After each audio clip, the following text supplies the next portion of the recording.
Bonjour à tous. On va démarrer. Donc, on est ravis de pouvoir faire cette conférence au CIDO, qui est un beau salon qui a su migrer sur les sujets notamment de continuité numérique et pas que IoT. On le voit bien en bas là, sur les différents intervenants. Donc, moi j'ai la chance de rassembler aujourd'hui un panel à la fois d'industriels et de technologues et de techniciens.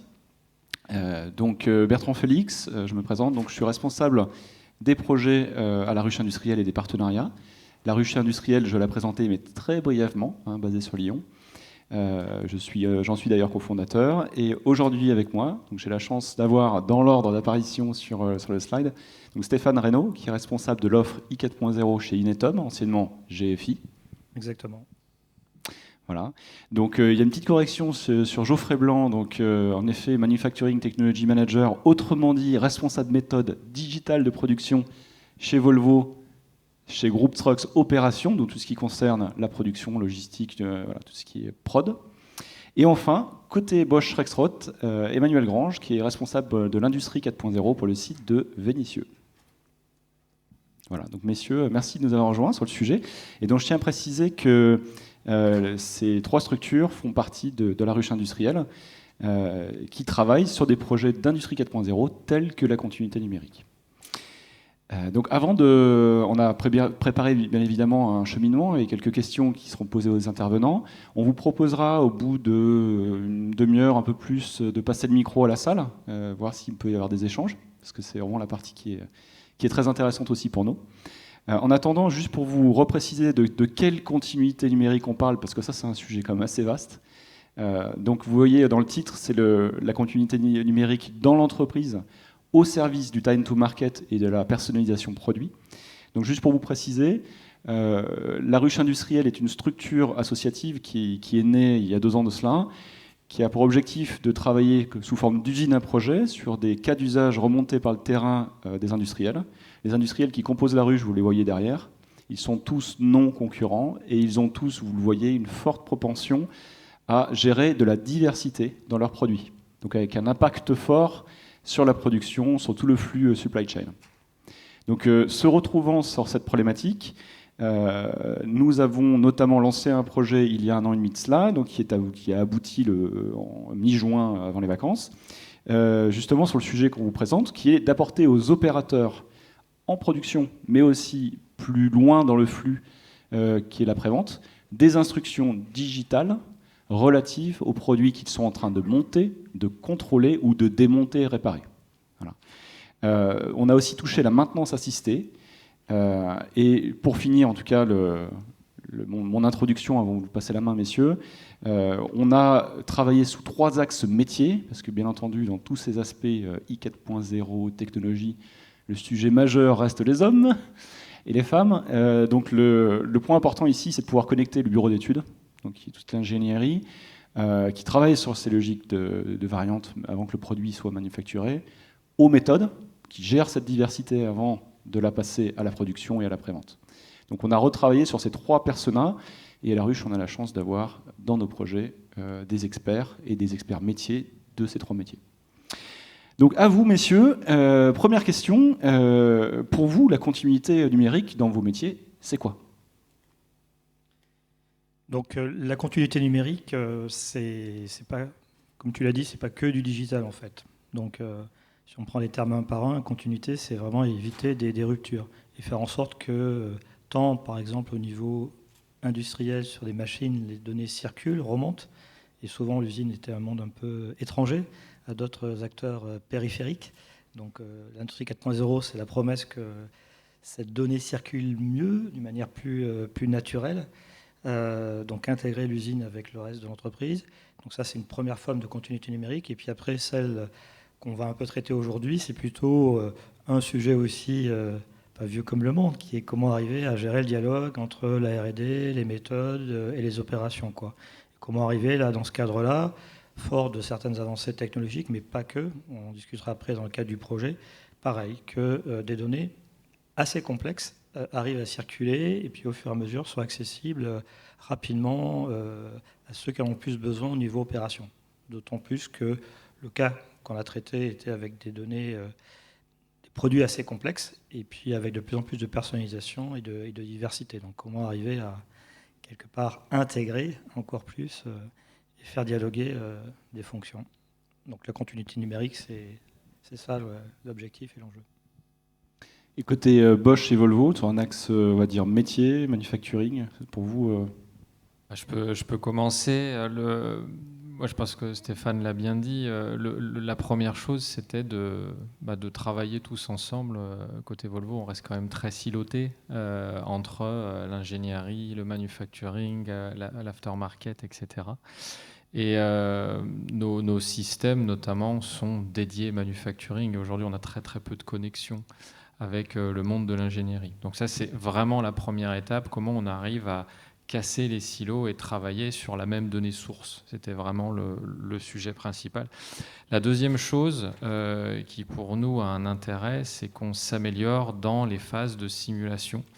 Et pour arriver à ça, il faut des données sources et des données qui soient à jour pour qu'on puisse avoir les simulations les plus précises, éviter de faire des choses trop physiques, on n'a plus le temps de le faire, on parlait de time to market, il n'y a plus le temps de faire tous ces éléments physiques, et donc du coup, voilà, pour moi, la continuité numérique, c'est ça, être capable de travailler tous ensemble, travailler sur des données sources et simuler des choses pour aller plus vite et délivrer aux clients. Alors moi, pour compléter, je dirais que la continuité numérique, pour nous, c'est une donnée, une fois qu'elle est rentrée, on ne doit plus la rentrer une deuxième fois, et donc elle doit être rentrée une seule fois dans le système et ensuite circuler.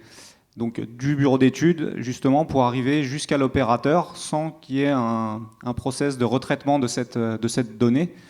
Et donc nous, voilà, pour nous, la continuité numérique, c'est ça. On l'imagine un petit peu comme un mur de briques où chaque brique, ce serait une base de données, un système. Et la continuité numérique, c'est le liant entre toutes ces briques qui permet de faire circuler ces données entre ces briques. Merci. Concrètement, quand vous êtes rentré dans ce projet il y a 1 an et demi, pour vos structures respectives, quel était l'irritant majeur? Qu'est-ce que vous souhaitiez résoudre? Qu'est-ce que vous avez fait quand vous êtes rentré? Quel est le scope de départ que vous avez posé sur la table? Si je commence, pour nous, un des éléments clés, c'est le temps de traitement. Par exemple, quand on fait une création de référence, on était sur un temps de traitement, une fois que la CAO était effectuée, à plus de 50 jours, 50-55 jours.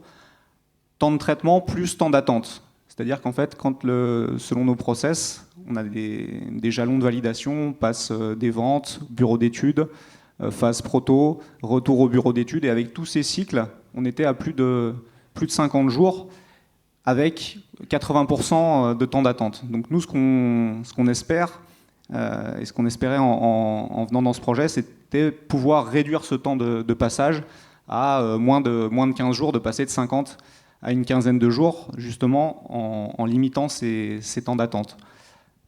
Et ce qu'on veut pouvoir aussi, c'est transmettre une information à l'opérateur. Aujourd'hui, l'opérateur alors il a des écrans, il a des instructions, mais c'est des informations qui sont figées et qui ne dépendent pas de l'évolution du produit. Ce qui signifie qu'il y a toujours quelqu'un qui va retraiter ces informations, donc c'est du travail, du reprocess, et aussi un gros risque d'erreur. Donc ça, c'était les deux aspects. Et nous, en arrière-fond, alors c'est intéressant du bureau d'études jusqu'à la fabrication, mais vous en avez parlé avant. Nous, ce qui nous intéresse, c'est la chaîne de valeur complète, de la demande client jusqu'à la livraison au client, donc en passant par l'après-vente. Et voilà, on se dit, si on est capable de donner de l'information à l'opérateur, ça veut dire qu'on est capable de donner de l'information également à la partie après-vente. Et quand on imagine, par exemple, des instructions qui se génèrent automatiquement pour la partie après-vente, on peut se dire, quelqu'un qui fait une réparation, donc nous, à Vénition, on fabrique des systèmes hydrauliques, électro-hydrauliques et des interfaces homme-machine pour les engins de chantier. On imagine que sur une réparation, la personne qui effectue cette réparation, elle peut également enregistrer des informations et les faire remonter dans le système. Donc cette continuité numérique, pour nous, elle peut reboucler en amenant des informations, on va dire, du bureau d'études jusqu'à la production, jusqu'à l'après-vente, mais également en faisant remonter les informations de l'après-vente jusqu'au bureau d'études pour faire remonter des cas d'usage. Donc ça veut dire les instructions de montage en production issues du bureau d'études et de la variabilité, passer les portes de l'usine ou de l'entreprise et aller éviter de reproduire des éclatés ou des plans éclatés manuellement, pas se tromper dans les PR, les pièces de rechange envoyées, et récupérer les cas de panne qui sont rarement captés, en tout cas rétrofités au bureau d'études. Exactement, parce qu'effectivement, les cas de panne, une fois qu'ils sont enregistrés, on a un temps d'attente entre le moment où ça arrive chez le client et le moment où ça nous revient, qui peut durer des mois. Et donc si on arrive à capter ces informations au plus vite, derrière on est capable de réagir et on raccourcit la boucle. Et nous derrière, avec cet avantage-là, on se dit, si on est capable de gérer toute cette boucle-là, on est capable aussi d'aller sur des marchés avec des clients qui vont nous commander des beaucoup plus petites séries. Aujourd'hui, on développe pour des séries relativement importantes, mais on se dit, voilà, si on est capable de gérer cette diversité, on pourra aller vers des petits clients, des petites séries, et le temps passé pour des petits clients devient intéressant également pour nous. Et chez Volvo, côté Volvo, il y a beaucoup de choses que Emmanuel a dit qui se rejoignent, bien évidemment. Hein, cette idée de pouvoir déjà traiter la donnée, limiter le temps de process dans le flux complet, aller beaucoup plus vite, gérer la diversité, bien évidemment. On sait que, en tout cas, nous, dans notre secteur, la diversité va forcément augmenter dans les années à venir, ça on le sait. Après, à cause de l'électromobilité ou à cause de l'électromobilité et entre guillemets différentes choses. On sait que le milieu du transport étant, on va dire, dans une grande transformation, entre guillemets, on ne vend plus des camions, on vend des solutions de transport. Donc ça, c'était déjà une première chose. Et la deuxième chose, côté Volvo, c'était de se poser la question. En fait, côté manufacturing, comme je l'ai dit en préambule, on était énormément silotés. Et on avait déjà démarré une étude et de quoi travailler sur la partie comment on digitalise nos processus. Voilà. Donc, mais on avait cette partie manufacturing. On n'était pas allé jusqu'à justement l'instruction de l'opérateur et surtout, on n'avait pas réussi vraiment à investiguer la connexion avec le bureau d'études. Donc pour moi, l'intérêt du projet était vraiment là, avoir cette vision de bout en bout. Et si je suis très transparent, il y avait un côté aussi un petit peu politique chez Volvo, par ces silos, et essayer de prouver à nos collègues, notamment du bureau d'études, qu'il y a un intérêt aussi pour eux de travailler sur la continuité numérique, qu'on travaille ensemble. Peut-être qu'à terme, ça leur rajoutera un tout petit peu de travail, mais de notre côté, nous, ça leur réduira énormément, et les opérateurs auront des instructions à jour en permanence. Donc pour le groupe, en règle générale, il y avait un bénéfice. Et vous partiez de quelle situation en termes de temps, de mise à jour, par exemple, on prend une campagne dite de qualité, de reprise ou autre, vous rajoutez un contrôle qualité ou un montage particulier, vous étiez sur combien de jours avant de rentrer dans le projet ? On peut partir sur entre le moment où on reçoit l'information du bureau d'études et le moment où on est capable de vraiment le mettre à la disposition de l'opérateur. Je ne peux pas trop parler en termes de jours parce que ça dépend énormément la quantité d'informations qu'on a.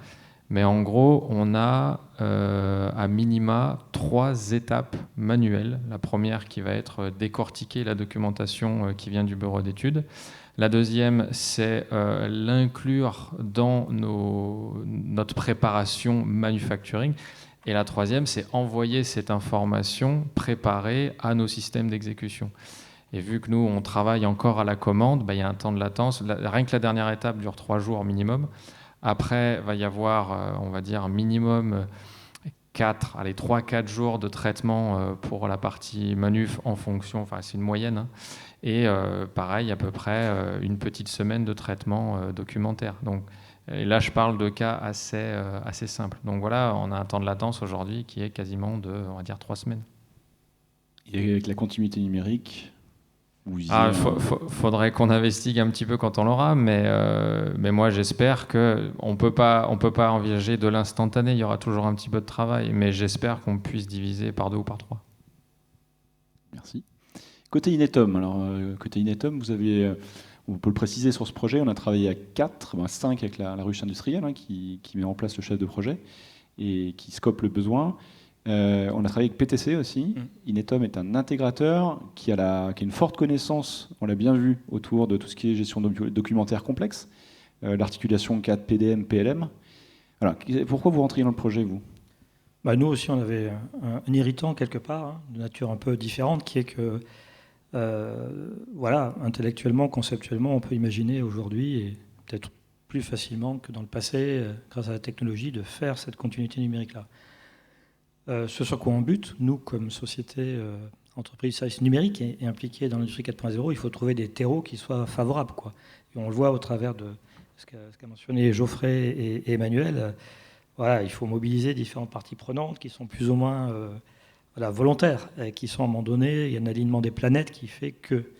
Donc pour nous, ce projet-là, c'était l'opportunité de traiter un irritant qui était de démontrer par l'exemple. C'est-à-dire qu'au-delà des idées, les bonnes idées qu'on peut avoir, rentrer dans un process avec les industriels et aller comme ça du début à la fin et mettre en place ensemble sur quelque chose qui soit tangible. Et la ruche industrielle était effectivement le bon cadre pour le faire, parce que c'est un petit peu son ADN que d'arriver à mettre ces personnes-là en relation. Et puis, effectivement, comme tu l'as dit, Bertrand, on a travaillé en partenariat avec PTC pour ce qui était des solutions utilisées. Et je tiens à préciser qu'on avait 2 projets en parallèle. Un plutôt PTC parce que PTC était, et était toujours d'ailleurs, implémenté dans vos structures respectives. Et on en a un qui traitait, on va dire, d'une solution plus light, qui était avec d'autres acteurs tels que SNCF, ISNCF notamment, et EFI. Donc si on rentre dans un peu plus, on continue l'avancée là, et qu'on rentre dans le projet, la partie concrète du projet, qu'est-ce que vous avez fait quand vous êtes arrivé sur cette logique de continuité numérique intermétier qu'on voit à l'écran? Sur quoi vous avez travaillé? Je vais afficher en arrière-fond le backbone, là, le squelette des différentes étapes qui nous a permis de... Mais voilà, je vous repose la question à chacun, côté industriel. Alors je pense qu'on a déjà identifié nos cas d'usage, qui étaient relativement proches entre Volvo et puis Bosch Rexroth, mais il y avait des petites nuances quand même. Et nous, ça nous a permis aussi de mieux spécifier. Donc, dans notre entreprise, en tous les cas, on n'est pas des spécialistes de l'IT. Moi, je suis plutôt un passif méthode production. Et avec le travail avec donc Inetom, PTC et Volvo, ça nous a permis de mieux spécifier et d'orienter nos spécifications vers quelque chose qui soit développable en termes de fonctions. Et donc, là, on nous a aidé justement à bien spécifier notre besoin. Et donc on est parti d'un produit qui existe chez nous, on a pris une variante assez complexe. Donc nous, comme l'a dit Bertrand, on travaille avec les outils PTC, donc Creo, Windshield, PDM Link pour ceux qui connaissent, avec pour objectif de transférer ces données-là. Donc on l'a fait de façon pratique, on a installé un serveur virtuel et puis on a pu travailler, donc on nous a mis à disposition les outils nécessaires, mais transférer les données du PDM, donc du Product Data Management, vers le Manufacturing Data Management, et puis ensuite vers la partie illustration, donc avec l'outil par exemple Creo Illustrate, et enfin de basculer ces illustrations vers des instructions opérateurs, donc avec un cas concret pour tracer toute cette boucle pour la création d'un nouveau produit. Et également, ce qu'on s'est entre guillemets amusé à faire, c'est à faire une modification de produit et voir comment ça peut impacter toute la chaîne et s'assurer que justement cette chaîne elle est bien continue et qu'il n'y a pas de rupture dans cette chaîne. Donc pour nous, c'était par exemple un changement d'un joint sur un composant. Et donc ça nous a permis de vérifier justement que ce changement de joint était pris en compte dans la nomenclature, dans la partie produit, dans la partie manufacturing, et que derrière l'instruction se remettait bien à jour jusqu'à la fin. Donc de prouver cette continuité pour ensuite la mettre en place dans nos structures. Et on entend dans l'exemple nomenclature produit, donc là on sait qu'on est côté projet ou engineering, et nomenclature manuf. Donc là, on sent qu'on saute de l'engineering vers la prod, oui. Même si c'est les méthodes. Geoffrey, côté Volvo, on sait que c'est, tu l'as mentionné tout à l'heure, c'est un point assez important pas de crispation, mais de développement dans la structure, dans votre structure. Est-ce que tu peux nous en dire plus sur cette articulation IBOM-MBOM, là, d'ailleurs qu'on voit à l'écran? Est-ce que c'est là que vous avez concentré la majorité de vos efforts en début de projet? Oui, je ne sais pas si c'est là qu'on a concentré tout, parce que comme on le voit sur le slide, c'est une chaîne complète. On verra aussi si on a le temps d'expliquer un petit peu le pourquoi on le fait et un petit peu plus la fin de la chaîne. Mais en effet, ce qui était important, et moi je pense que c'est vraiment ça que le projet nous a apporté, c'est qu'on est sorti de nos murs. On a essayé de travailler, comme disait Emmanuel, déjà sur nos cas d'usage. Et alors moi je suis arrivé un tout petit peu après le début du projet, mais j'étais content de voir qu'on ne parlait pas solution, on parlait bien business. Et pour moi c'est ça qui est important de comprendre, c'est qu'on soit capable de se dire, bon ben déjà, on a une nomenclature du bureau d'études, ok. Est-ce qu'on a vraiment besoin d'une nomenclature manufacturing? Et c'est ce genre de questions qu'on s'est posées, que notamment Xavier côté Inetom nous a amené. On a au départ parlé beaucoup de théorie, mais sans jamais se dire oui, mais techniquement peut-être que ça ne sera pas possible. Non, on a vraiment parlé de théorie et on s'est dit ben voilà, si on arrive à appliquer la théorie, logiquement ça marche.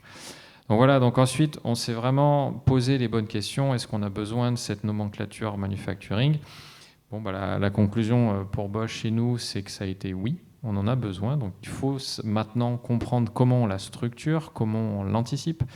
On a essayé aussi de se dire, eh ben, quel est l'impact de cette nomenclature manufacturing sur la séquence de fabrication.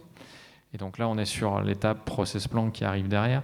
Donc voilà, c'est tout ce cheminement. Et ensuite, comment ce process plan, on l'illustre et on le transforme en instruction pour les opérateurs. Et c'est vraiment ce cheminement avec voilà, des cas d'usage.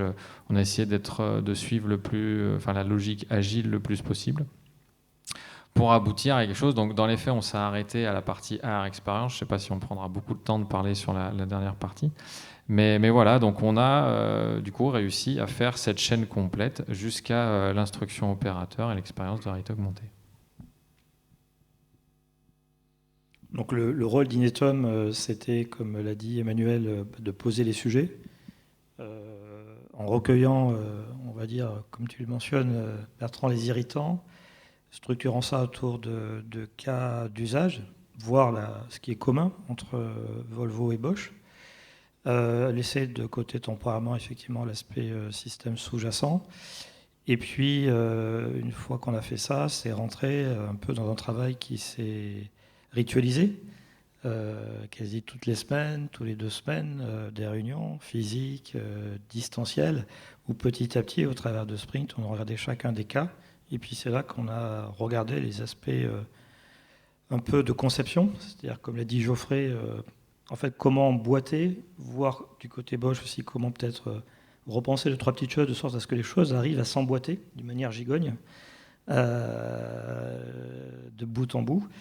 Et une fois qu'on a fait ça, qu'on a ajusté ce qui était pertinent de faire, c'est derrière comment je cascade entre les différents outils, et en ayant toujours en tête que cette cascade ne doit pas être comme voilà, une chute d'eau sans retour, mais aussi que, comme on l'a vu, il y ait un retour dans le cas, par exemple, de la prévente, et que le flux, la continuité, ce ne soit pas uniquement dans un sens, de la R&D vers l'opération en usine, mais qu'il y ait la possibilité d'un effet retour et qu'au fur et à mesure, ça boucle. Et encore une fois, je reviens à ce que je disais tout à l'heure, ça dialogue, puisque finalement, c'est comme un fil rouge que les gens peuvent partager, qui fait qu'on se soucie aussi de ce qui se passe avant ou après, quoi.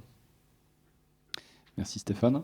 Donc il y a quasiment un an, on était au CIDO 2020 et on présentait un projet, le résultat d'un projet autour de la réalité augmentée pour le contrôle qualité. Et là, on se rend compte qu'on a fait un pas en arrière, on est revenu sur l'intégralité du process et c'est devenu un projet 90% de data, juste pour repréciser. Donc comme disait Geoffrey, on n'est pas allé réinvestiguer, on a plutôt réutilisé les briques développées il y a plus d'un an. Pour tout ce qui est réalité augmentée, en attendant la maturation des hardware. Je tiens à préciser, parce que c'est un bloc quand même qu'on diffuse à l'écran. Bon, en tout cas, pour la partie Volvo et Bosch, on a parlé du projet. Bon, aujourd'hui, on fait qu'un teaser, hein, ça reste dans un temps limité. On pourra en dire beaucoup plus en un peu plus petit comité. Mais une fois que vous avez travaillé dans ce projet, vous avez mis vos experts côté BE, côté méthode notamment, et après-vente. 2 questions en une. Qu'est-ce que vous en avez retiré au final, vis-à-vis de ce que vous avez énoncé comme irritant ou attendu? Et surtout, comment vous allez l'intégrer dans vos entreprises respectives. Et quel est le gap? Parce que rien n'est magique, hein, on l'a vu avec d'autres sujets du 4.0. Quel est le gap qui reste? Je peux peut-être commencer. Ce qu'on en a retiré, c'est que c'est possible. Donc ça, c'est quand même assez important. Et en fait, ce qu'on en a retiré aussi, c'est que c'est maintenant un sujet important pour les industriels.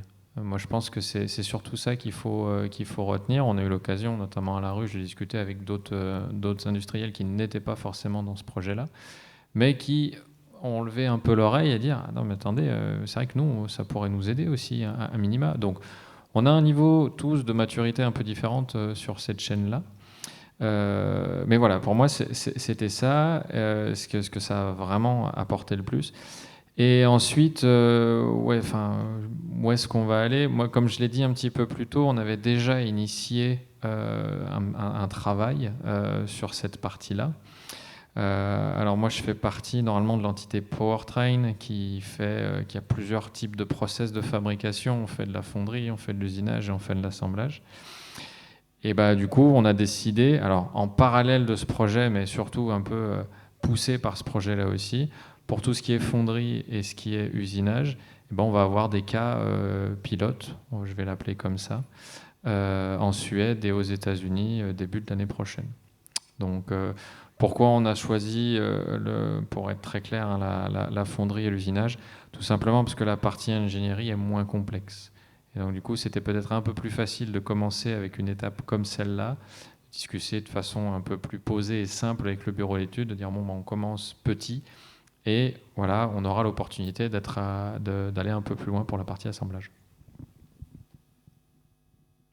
Pour compléter, donc nous, comme a dit Geoffrey, on a donc le bénéfice de ce projet, ça a été également pour les équipes de comprendre un petit peu les différentes activités de nos départements et d'identifier justement que la continuité numérique, ça peut fonctionner sur un cas pilote.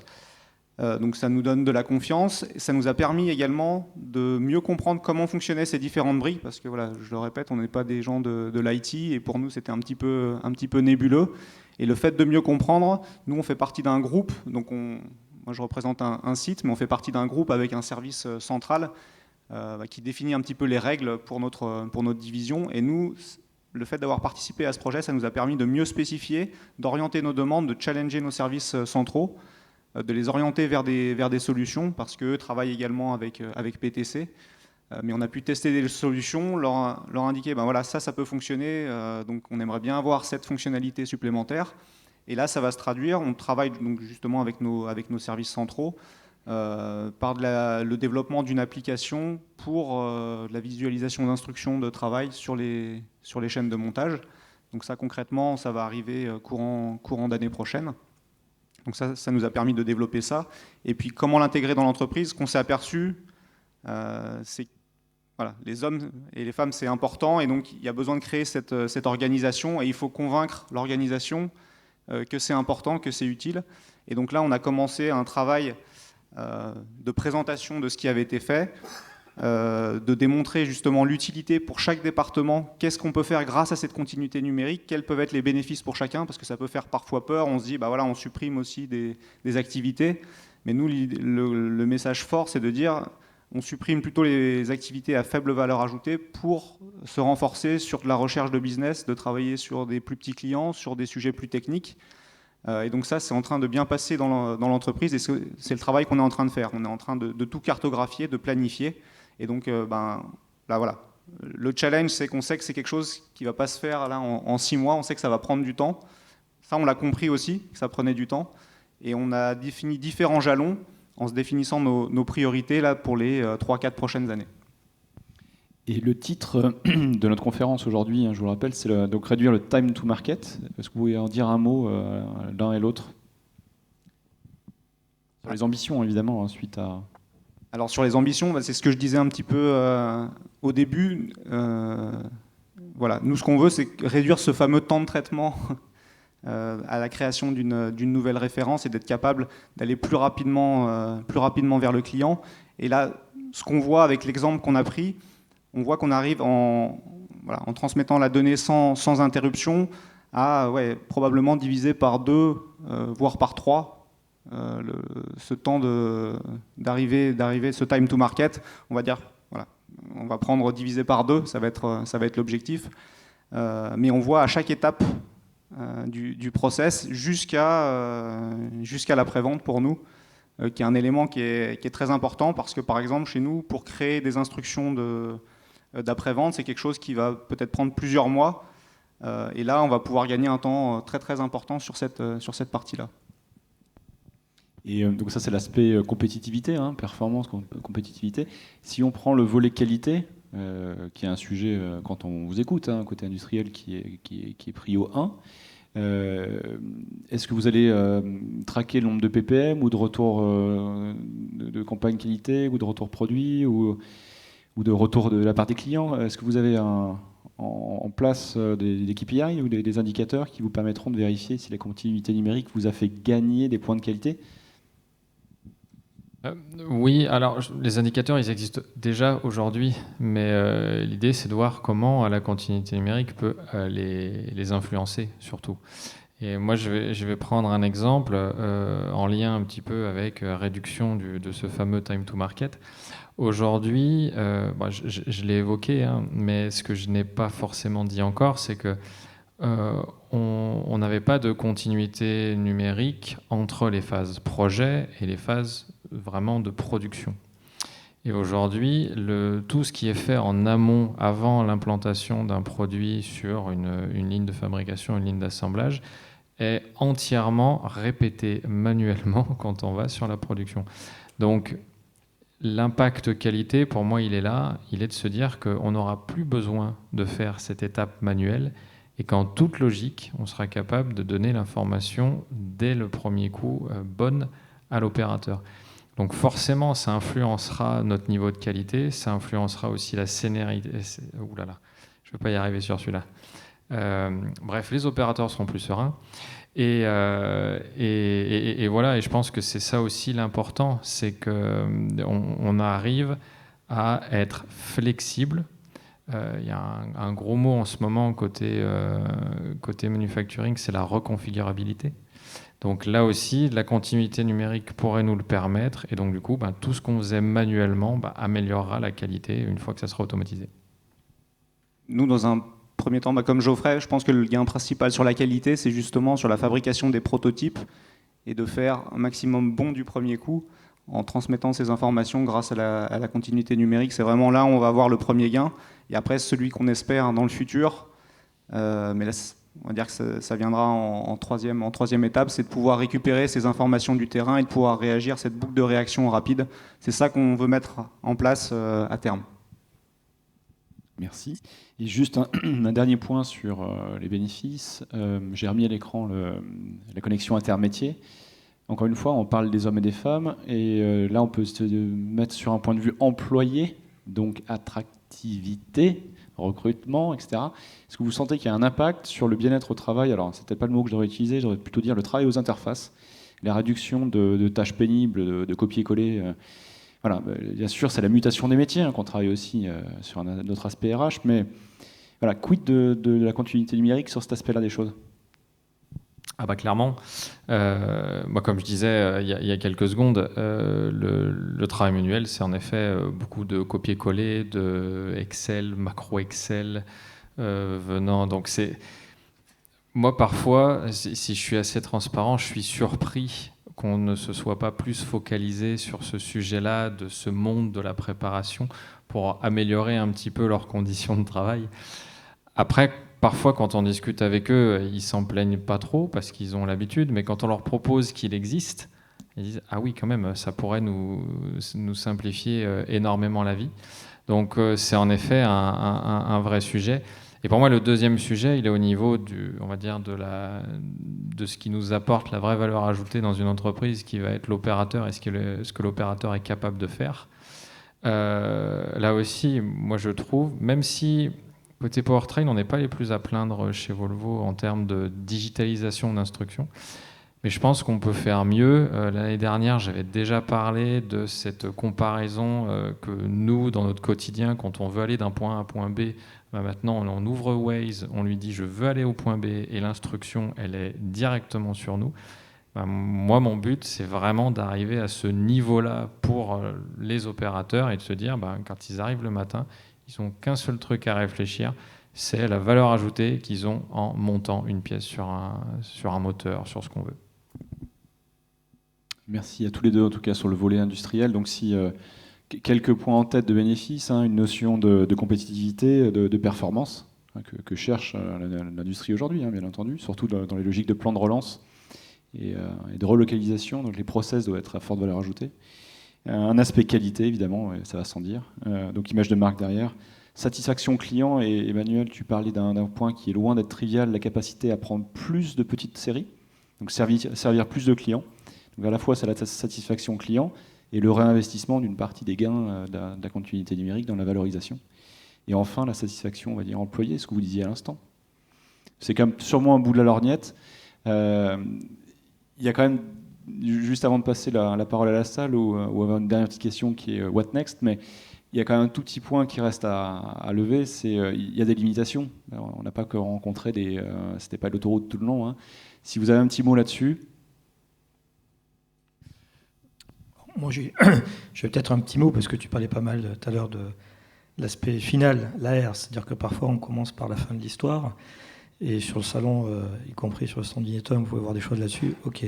Donc tout le monde aspire à ce qu'effectivement, comme l'a dit Geoffrey le matin, ça y est, et naturellement, tout le monde sait ce qu'il a à faire. Mais là, nous, le bénéfice que je vois, c'est d'avoir partagé en confiance avec Bosch et Volvo la réalité de tout ce qu'il faut faire, la partie immergée de l'iceberg, pour arriver justement à ce résultat, quoi. Et un des bénéfices, c'est d'avoir tous mis la main à la pâte, et on espère entraîner les entreprises, au sens large, dans cet effort qui est un peu caché, mais en profondeur. Et c'est toute la difficulté aussi, par rapport à ta question à venir, what's next, c'est la difficulté après de justement trouver les moyens ou engager les sociétés dans un travail en profondeur, comme on avait pu faire sur le projet, pour un jour pouvoir récupérer la cerise, qui n'existera que si le gâteau est présent derrière, quoi. Je pense qu'une des difficultés, un des challenges, c'est qu'en fait, on doit justement travailler au départ sur la partie structure de données, qu'elles soient propres pour pouvoir les utiliser derrière, et c'est pas forcément la partie la plus fun, entre guillemets, et qui va donner un résultat directement, mais c'est indispensable. Donc c'est vraiment le socle, construire ce socle qu'il faut mettre en place pour ensuite pouvoir traiter ces données. Et juste pour compléter, sur l'opérateur aussi, pour moi, je me dis on peut donner l'information à l'opérateur, mais aussi on peut s'adapter à l'expérience de l'opérateur, à son niveau d'expertise, en lui donnant l'information dont il a besoin. Si c'est quelqu'un qui est très expérimenté, ça ne sert peut-être à rien de lui donner des instructions pas à pas très détaillées. En revanche, un débutant ou quelqu'un qui revient de vacances ou de maladie, c'est plus intéressant de lui donner les informations détaillées et d'arriver à s'adapter. Ce sera possible grâce à cette continuité numérique. Très bien, je regarde la montre. On voulait passer la parole à la salle, si vous voulez interagir, ou si vous avez des questions ou des remarques. N'hésitez pas.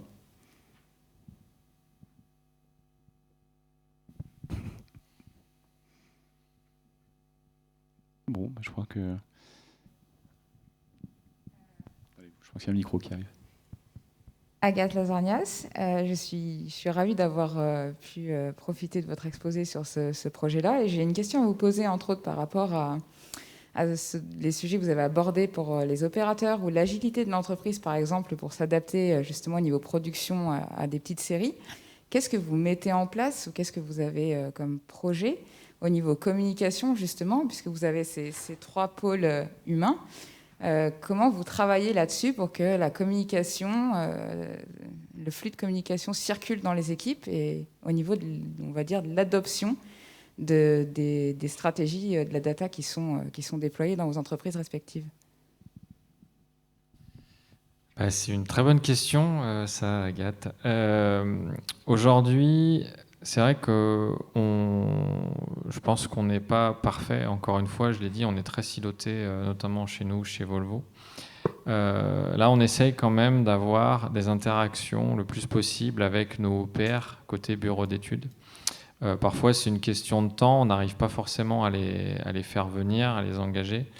Mais au moins, côté manufacturing, ce qu'on a pris le pari de faire, c'est vraiment de bien expliquer au management, qui pour moi est le point d'entrée, pour que le management, à tout niveau d'ailleurs, comprenne bien l'intérêt de ce sujet-là. Je pense qu'il y a pas mal de choses qui ont été faites chez Volvo là-dessus. Il y a eu notamment le rapport du travail qu'on a fait à la ruche, justement.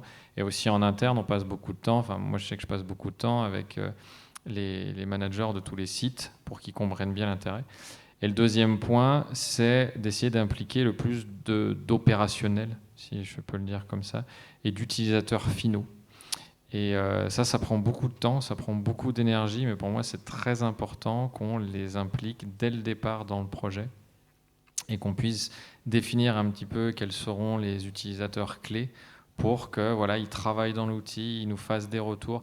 Et encore une fois, la continuité numérique, c'est pas une problématique d'outils, c'est vraiment une problématique de réflexion business. Et donc, ça permet qu'ils apportent chacun leur brique et qu'on arrive à faire quelque chose d'assez complet. Dans notre cas, nous, ce qu'on a essayé de faire, c'est de constituer une équipe, on va dire projet. On a des revues hebdomadaires et on a choisi des personnes qui étaient un petit peu pilotes dans leur secteur et qui étaient motivées par ce projet pour qu'ils tirent ensuite les collègues et puis qu'ils les entraînent. Et on a aussi lancé une campagne où on vient présenter à chaque service, mais aux opérateurs, par exemple aux gens qui fabriquent les prototypes, qu'est-ce que la continuité numérique, ce qu'ils pourront faire plus tard, comment ils pourront en bénéficier. Et on essaye de collecter, c'est pas qu'on essaye, on collecte leurs besoins, leurs demandes, pour ensuite pouvoir les traiter par la suite. Donc on vient collecter aussi leurs besoins et identifier quels sont les points critiques. Et des choses qu'on pensait avec la personne du bureau d'études et finalement qui sont négligeables pour eux, et d'autres petits points qui nous paraissaient négligeables qui ne le sont pas. Donc ça permet, les gens, on leur donne la parole pour essayer de collecter leurs besoins. Donc c'est comme ça, on travaille et là c'est par petits groupes, ça prend du temps, mais on se dit que c'est notre stratégie en tous les cas pour pouvoir prendre tout le monde et embarquer tout le monde dans ce projet. Et pour compléter un tout petit peu, au-delà du comment on fait pour travailler ensemble, les groupes de travail, tout ce qui a été expliqué, on a intégré le groupe SEB avec nous, là, qui voulait aussi travailler sur des logiques de routage de données, mais plutôt vers des machines, le fameux cyberphysique, sur la fin de ce projet. Et on a eu un atelier expressément orienté sur ce sujet-là. Et on s'est rendu compte qu'on avait des peurs en face de nous, côté industriel notamment, qui était la continuité numérique, ça va remplacer l'humain. Voilà. Et en fait, finement, on a pu travailler ensemble pour aller se dire, on va plutôt dire, et ça a largement été précisé par Bosch et Volvo aujourd'hui, qu'avec un ISO périmètre d'équipe, donc un périmètre défini d'équipe, donc on n'est pas en train de dire qu'on enlève des hommes ou des femmes dans les équipes, ou qu'on licencie, mais ISO périmètre, on peut traiter plus de variantes. Et vraiment, c'est ce qu'on entend dans la bouche d'Emmanuel, qui vous dit on peut traiter les petites séries et servir notre client au même niveau que les grandes séries. Et en plus, on peut se le permettre. C'est-à-dire que ça ne va pas nous mettre le caillou dans la chaussure, ça ne va pas nous mettre sous l'eau en termes de ressources. Et pour moi, c'est un point essentiel qui était ressorti de ces échanges. Il faut savoir communiquer ce qui est communicable et de ne pas dire on va se mettre en périmètre réduit d'équipe parce que c'est ça que la continuité numérique fait. Et je pense qu'encore une fois, isopérimètre d'équipe, plus de variantes traitées avec tout ce que ça signifie aux capacités de prod. Et bien ça, de se mettre à plusieurs cerveaux, mine de rien, industriels qui partagent des contextes différents, mais tous le même souci, ça fait du bien un peu de l'expliciter, parce qu'ensuite ces messages, ils peuvent partir non seulement auprès du management, qui lui va investir dans la continuité numérique. C'est lui qui va faire le chèque. Mais en plus, il va aussi lui-même convaincre son board. Donc il y a toute une logique CODIR COMEX que nous on a touché du doigt dans le projet, mais que tu mentionnais, qui est absolument essentiel. Voilà, change management, mais aussi conviction, investissement et ROI. Alors on ne peut pas parler de tout aujourd'hui, je pense qu'on est pile poil à 45. On voulait vous remercier de votre écoute et vous dire que, comme toutes les conférences, et merci encore au CIDO de nous avoir reçus, vous pouvez retrouver le replay, merci, je vais y arriver, sur le web, à l'adresse qui s'affiche ici. Voilà, merci à tous, bon après-midi.